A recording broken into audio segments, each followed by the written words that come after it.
नमस्कार। गीता ज्ञान के 17वें अंक में सभी सहयात्रियों का मैं अनादि दुबे वंदन करता हूँ, अभिनंदन करता हूँ। मित्रों, पिछले अंक में हमने देखा था कि सृष्टि के उपरांत ब्रह्मा जी ने मनुष्यों को शास्त्र विहित कर्म करने के लिए कहा था और देवताओं को यह आदेश दिया था कि शास्त्र विहित कर्तव्य कर्म करने वाले मनुष्यों को किसी प्रकार की कमी नहीं होनी चाहिए। तो मित्रों, कर्म जो है वो बेसिकली 3 प्रकार के होते हैं। इस पर मैं एक अलग से विस्तृत वीडियो बनाऊंगा। मैं संक्षेप में आज आपको बता दे रहा हूं, बहुत बार कन्फ्यूजन हो जाता है। जिसमें एक है शास्त्र विहित कर्म जो वेदों में बताया गया है, दूसरा है निष्काम कर्म जो भगवान ने गीता में बताया है। निष्काम कर्म के बहुत सारे पर्यायवाची भी हैं, जिसमें समत्व योग, बुद्धि योग और कर्म योग इत्यादि नामों से जाना जाता है। और एक तीसरा प्रकार का भी कर्म होता है जो शास्त्र विहित नहीं अपितु शास्त्र निषिद्ध कर्म है, जो ममता, आसक्ति और कामना युक्त तो होता ही है, साथ ही साथ ऐसे कर्म केवल इंद्रियों को विषयों में लगाकर सुख के लिए किए जाते हैं, भौतिक सुखों के लिए किए जाते हैं। तो इसमें अनैतिकता भी हो सकती है। तो ऐसे जो कर्म हैं वो शास्त्र में निषिद्ध किए गए हैं और इस तरह से कर्मों को करने वाले लोगों को भगवान ने गीता में कई जगह कभी पापी तो कभी धरती का बोझ इस तरह से कह के संबोधित किया है। ऐसे कर्म करने वाले लोगों को निकृष्ट बताया गया है। तो मित्रों, अब आगे बढ़ते हैं। तो भगवान अध्याय 3 के 14वें और 15वें श्लोक में कहते हैं, अन्नाद् भवन्ति भूतानि पर्जन्यादन्न संभवः यज्ञाद् भवति पर्जन्यो यज्ञः कर्म समुद्भवः कर्म ब्रह्मोद्भवं विद्धि ब्रह्माक्षर समुद्भवं तस्मात् सर्वगतं ब्रह्म नित्यं यज्ञे प्रतिष्ठितम्। संपूर्ण प्राणी अन्न से उत्पन्न होते हैं। अन्न की उत्पत्ति वृष्टि से होती है, वृष्टि यज्ञ से होती है और यज्ञ विहित कर्मों से उत्पन्न होने वाला है। कर्म समुदाय को तू वेद से उत्पन्न और वेद को अविनाशी परमात्मा से उत्पन्न हुआ जान। इससे सिद्ध होता है कि सर्वव्यापी परम अक्षर परमात्मा सदा ही यज्ञ में प्रतिष्ठित है। तो मित्रों, जो यज्ञ का शाब्दिक अर्थ हमें समझ में आता है वो यही आता है कि हम अग्निकुंड बनाकर और स्वाहा स्वाहा करते हुए कुछ आहुति डाल दें। अपने जो हमारे घर में अन्न, घी, फल इत्यादि हैं उनको हम आहुति दे दें, यानी कि कुछ चीज़ हम त्याग करते हैं भगवान के लिए। लेकिन जो गीता में यज्ञ का वर्णन आया है, यज्ञ शब्द है, वो थोड़ा व्यापक है। तो जब भी हम शास्त्र विहित कर्म करते हैं तो हम कहीं ना कहीं अपने मन को, अपने इंद्रियों को विषयों से अलग करते हैं और एक त्याग की भावना से हम वो कर्म करते हैं।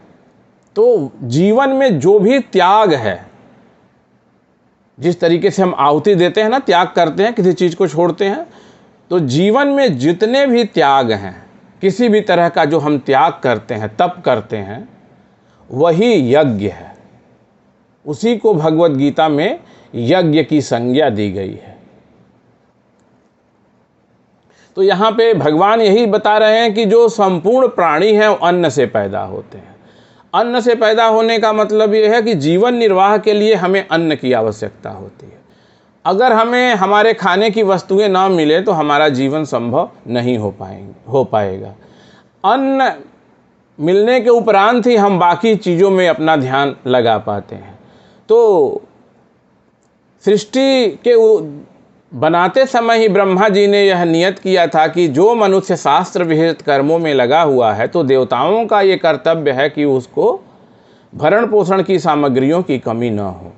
तो इसीलिए यहाँ पे भगवान कहते हैं कि संपूर्ण प्राणी तो अन्न से उत्पन्न होते हैं और अन्न की उत्पत्ति वृष्टि से होती है। अन्न जो उत्पन्न होता है, अगर वर्षा ना हो तो अन्न तो नहीं उत्पन्न होगा, और वृष्टि यज्ञ से होती है। तो जो वर्षा होती है, जो भगवान की ब्लेसिंग है, जो बारिश होती है जिससे अन्न उत्पन्न होता है, वो देवता लोगों की, भगवान की मनुष्य के ऊपर एक तरह से वो कृपा है कि मनुष्य को अन्न की कमी न हो। और यज्ञ विहित कर्मों से उत्पन्न होने वाला है। और यज्ञ क्या है? यज्ञ जो हम तप करते हैं, जो हम दान करते हैं, जो हम दूसरे के लिए कोई भी कर्म कर रहे हैं, जो जहाँ पे हम कुछ दान दे रहे हैं, कुछ दे रहे हैं, कुछ त्याग कर रहे हैं, वो भावना हमारे अंदर कहाँ से आती है? वो भावना हमारे अंदर आती है विहित कर्मों से। विहित मतलब शास्त्र विहित कर्मों से। वेद में जो विहित कर्म है उनसे हमारे अंदर वो भावना आती है। उसी विहित कर्मों की प्रेरणावश जो शास्त्र विहित कर्म है, हम जो है अपने जीवन में त्याग की भावना को उतार पाते हैं, और इसी को यज्ञ कहते हैं। फिर भगवान कहते हैं, कर्म समुदाय को तू वेद से उत्पन्न और वेद को अविनाशी परमात्मा से उत्पन्न हुआ जाए। तो जो कर्म हम कर रहे हैं शास्त्र विहित कर्म, वो तो वेद से आ रहा है। और वेद कहाँ से आया है? वेद को परमात्मा ने धरती पे उतारा है, या अगर भगवान की प्रेरणा से वो धरती पे आया है। भगवान ने ही बताया है कि शास्त्र विहित कर्म ये मानव को करने हैं, ये वर्जित हैं। तो वहाँ पे वो हो गया। इससे सिद्ध होता है कि सर्वव्यापी परम अक्षर परमात्मा सदा ही यज्ञ में प्रतिष्ठित है। तो इससे क्या सिद्ध हो गया कि जो सर्वव्यापी परमात्मा है वो त्याग की भावना में ही है, वो यज्ञ में ही है। यज्ञ मतलब त्याग। किसी भी तरह का अगर आप त्याग करते हैं तो उसी में परमात्मा का वास है। इसके उपरांत भगवान कहते हैं, एवं प्रवर्तितं चक्रम नानुवर्तयति यः आघायुरिन्द्रिया रामो मोघम पार्थ सजीवति। हे पार्थ, जो पुरुष इस लोक में इस प्रकार परंपरा से प्रचलित सृष्टि चक्र के अनुकूल नहीं बरतता, अर्थात अपने कर्तव्य का पालन नहीं करता, वह इंद्रियों के द्वारा भोगों में रमण करने वाला पापायु पुरुष व्यर्थ ही जीता है। तो भगवान यहाँ पे स्पष्ट कह रहे हैं कि जो शास्त्र विहित कर्म नहीं करता, शास्त्र विहित कर्म करने के लिए मानव को अनुशासन में रहना पड़ता है।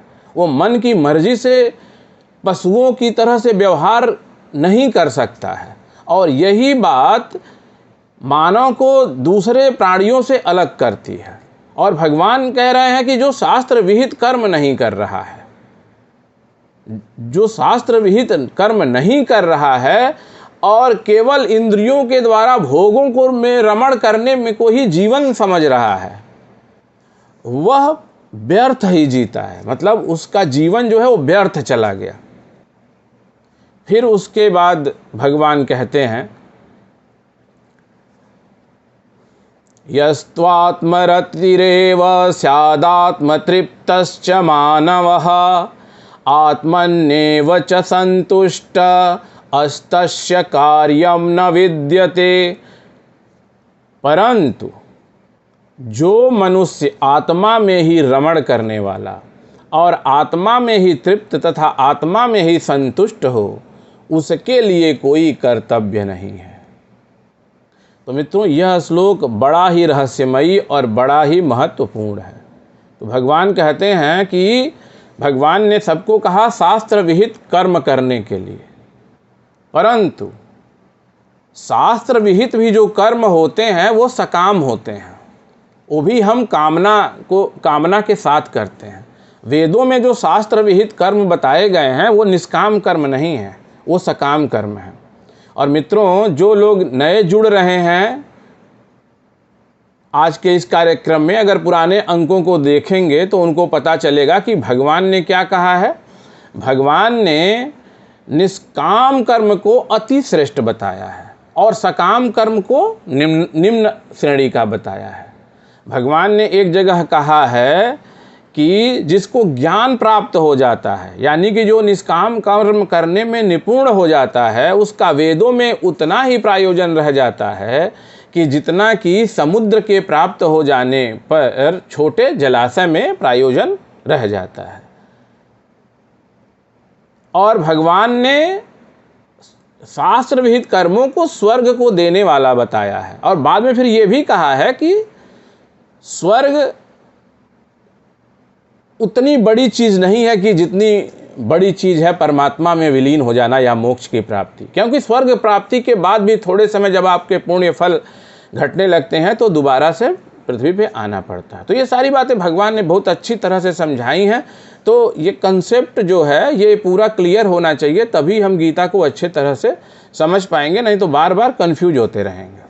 तो यहाँ पे भगवान क्या कह रहे हैं कि जो मनुष्य आत्मा में रमण करने वाला और आत्मा में ही तृप्त और संतुष्ट है। तो आत्मा में तृप्त और संतुष्ट कौन हो सकता है? कि जिसकी इच्छाएं शून्य हैं, जो अपने आप को संसार से अलग कर लिया है, वो अपनी उसने इस तरह की अपने आप को इतना उसने सिद्धि प्राप्त कर ली है कि वो अपनी इच्छा अनुसार ही अपनी इंद्रियों को विषयों के साथ लिप्त करता है और फिर उसके बाद भी उसकी आसक्ति विषयों में नहीं होती, और उसकी ना कोई इच्छा है ना कोई कामना है।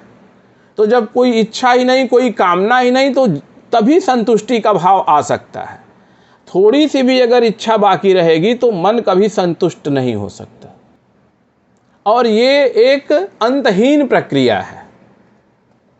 आज अगर आपके पास कोई वस्तु नहीं है जिसकी आप कामना करते हैं, वो वस्तु आपको मिल जाती है, तो अगले ही पल नई कामना जन्म ले लेती है। जब वो छोटे मकान में कोई रहता है तब भी वो कोई पुण्य कर्म नहीं करता कि मेरे पास तो पैसे आएंगे तो मैं पुण्य कर्म करूँगा, ये करूँगा, वो करूँगा। और जैसे ही थोड़े पैसे जुड़ते हैं तो एक और बड़ा मकान खरीद के फिर लोन वगैरह लेके फिर दोबारा से फंस जाता है। तो फिर हालात वही का वही कर लेता है, फिर अभाव में जीने लगता है और फिर कहता है हमारे पास तो पैसे नहीं हैं। एक छोटी गाड़ी रहेगी तो उसको बड़ी गाड़ी की कामना हो जाएगी, उसके बाद उसकी बड़ी गाड़ी की कामना हो जाएगी। ये क्रम चलता ही रहता है। तो इच्छाओं का कोई अंत होता ही नहीं जिंदगी में, और जब तक इच्छाओं का अंत नहीं होगा तब तक कभी मन में संतुष्टि आएगी ही नहीं।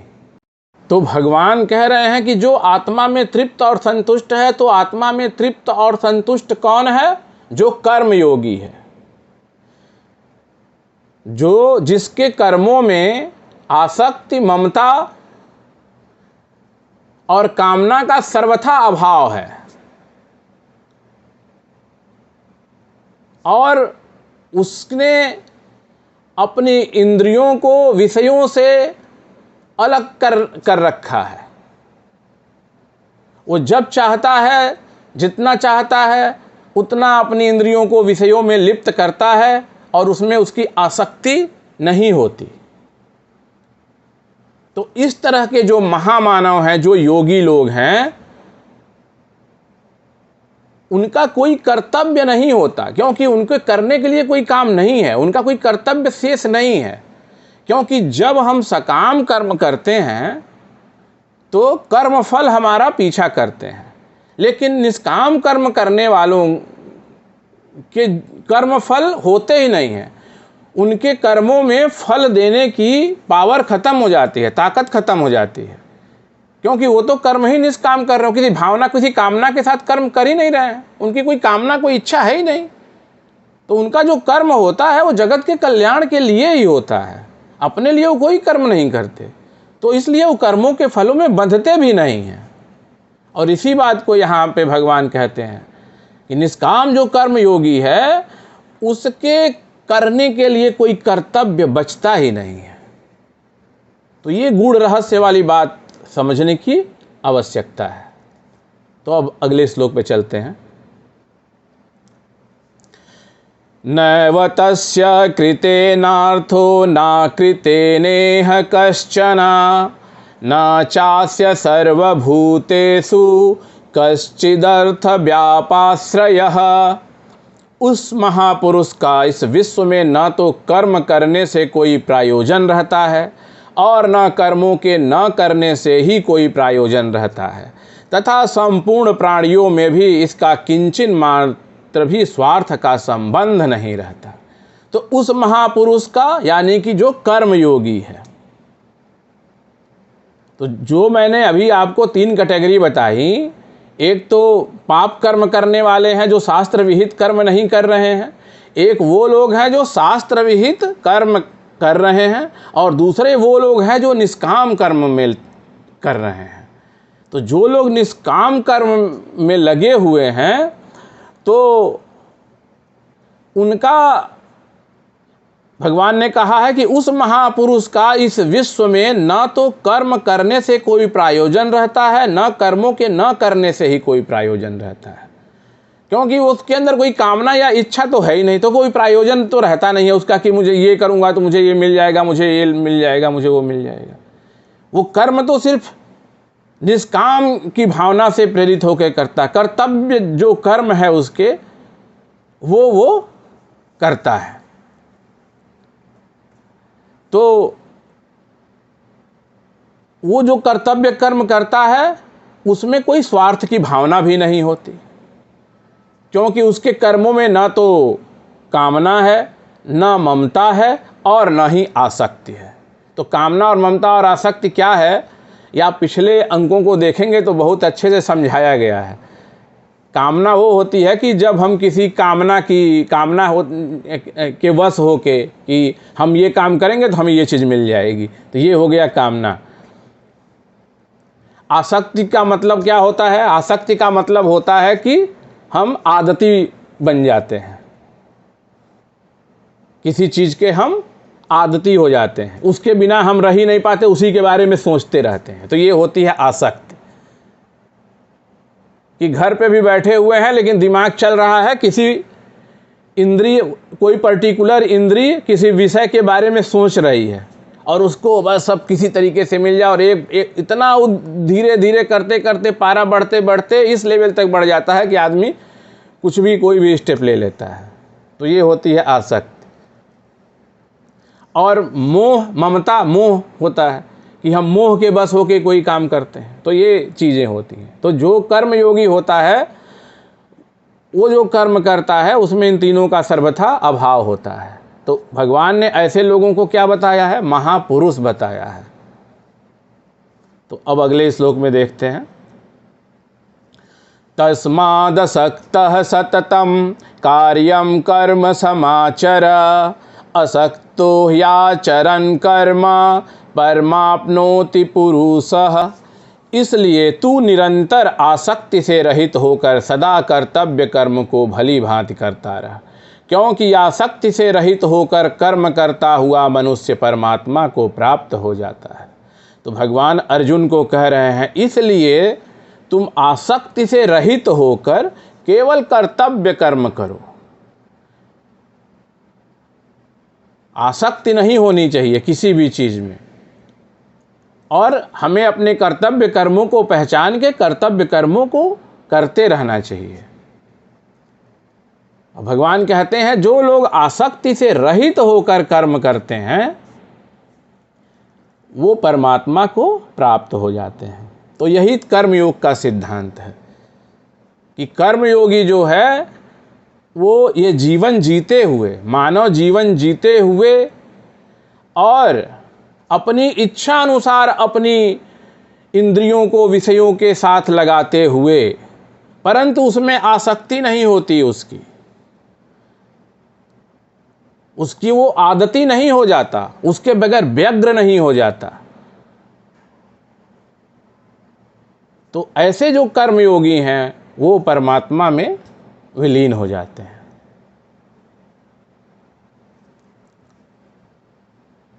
फिर आगे भगवान कहते हैं, कर्मणैव हि संसिद्धि मा स्थिता जनकादयः लोकसंग्रहमेवापि संपश्यन् कर्तुमर्हसि। जनक आदि ज्ञानी जन भी आसक्ति रहित कर्म द्वारा ही परम सिद्धि को प्राप्त हुए थे। इसीलिए तथा लोक संग्रह को देखते हुए भी तू कर्म करने को ही योग्य है, अर्थात तुझे कर्म करना ही उचित है। अब भगवान अर्जुन को उदाहरण देकर समझाते हैं। उन्होंने जनक जी का उदाहरण दिया, जो माता सीता जी के जो पिताजी थे जनक, जिनको विदेह कहा जाता है, उनको ऐसा माना जाता है कि वो कर्मयोगी थे और आसक्ति रहित कर्म द्वारा उन्होंने सिद्धि प्राप्त की थी। तो भगवान कहते हैं कि जो पहले ऐसे महापुरुष हो चुके हैं जिन्होंने ऐसी सिद्धि प्राप्त कर ली है, तुम उनसे उदाहरण ले सकते हो और अपने आप को तुम कर्मयोग में लगाओ। तो भगवान ने तीनों बातें बताई। पहले भगवान ने बताया क्या? शास्त्र विहित कर्म। शास्त्र विहित कर्म को भगवान ने उत्तम बताया है, लेकिन कर्मयोग को भगवान ने अति श्रेष्ठ बताया, सर्वोत्तम बताया है। और शास्त्र निषिद्ध कर्मों को भगवान ने पशुओं के समान बताया है और ऐसे कर्म करने वालों को बताया है कि वो धरती पर बेकार ही जीवन जी रहे हैं, समय काट रहे हैं। तो इस तरीके से भगवान ने पूरा अच्छे से सारी चीज़ें क्लियर कर दी हैं। तो मित्रों, अभी के लिए बस इतना ही। बहुत जल्दी ही मैं नए अंक के साथ आपके समक्ष पुनः उपस्थित हो जाऊंगा। अगर आपने इस चैनल को अभी तक सब्सक्राइब नहीं किया है तो इसे सब्सक्राइब कर दीजिए, इस वीडियो को लाइक कीजिए और अपने मित्रों और शुभचिंतकों में शेयर कीजिए। अगर आप कोई प्रश्न पूछना चाहते हैं तो आप प्रश्न पूछ सकते हैं, मैं उसका जवाब आपको कमेंट बॉक्स में जाकर दे दूंगा। तो अभी के लिए बस इतना ही, मुझे आज्ञा दीजिए। बहुत जल्दी ही नए अंक के साथ मैं आपके सामने पुनः उपस्थित होऊंगा। धन्यवाद।